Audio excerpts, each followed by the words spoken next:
Let's talk for a minute about your speaking and delivery during your presentation.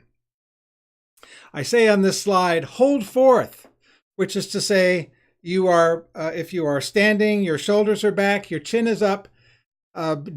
Never practice this. Practice speaking so that you can be heard easily by your audience, that you might want to practice opening your mouth wider than you usually would in our casual conversation, and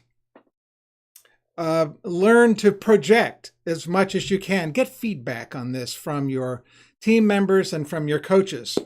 Try practicing. I have in our law school, we have rather small conference rooms in which our teams meet to practice.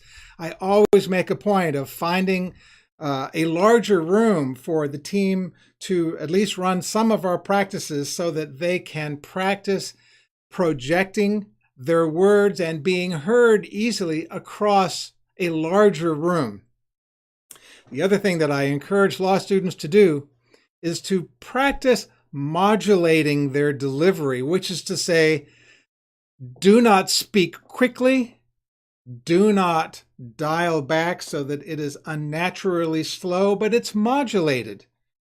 You'll find that you can add terrific emphasis by changing the speed and delivery of the points that you are making.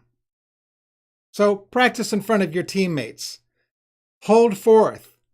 Be heard across the room. And here's another tip.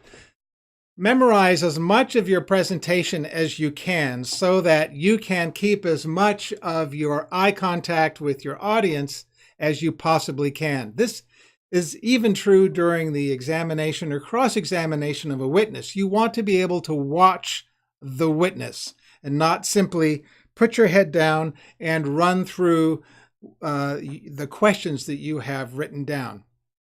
Head up, facing your audience, the witness, and be sure that you can be easily heard by the witness and, of course, by the judges panel.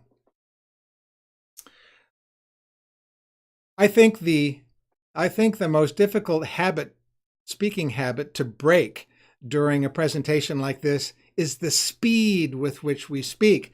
I know I have coached some of the most brilliant law students in the country, and their thought process is so fast that they will speed up their rate of speaking so that it is so fast it is actually hard to follow. Those students need to practice slowing down, modulating their delivery, using pauses like that, just there. Use a pause for emphasis. Allow your listener to keep up with you. Don't just race through your material assuming that that is the exercise. Remember, this is an exercise in your professional communication ability. That's what we're working on. That's what you will take away from this tournament. So pay particular attention to your speaking and your delivery, and make a point of getting lots of feedback from your teammates, your coaches, and any other law students that will hear your presentation.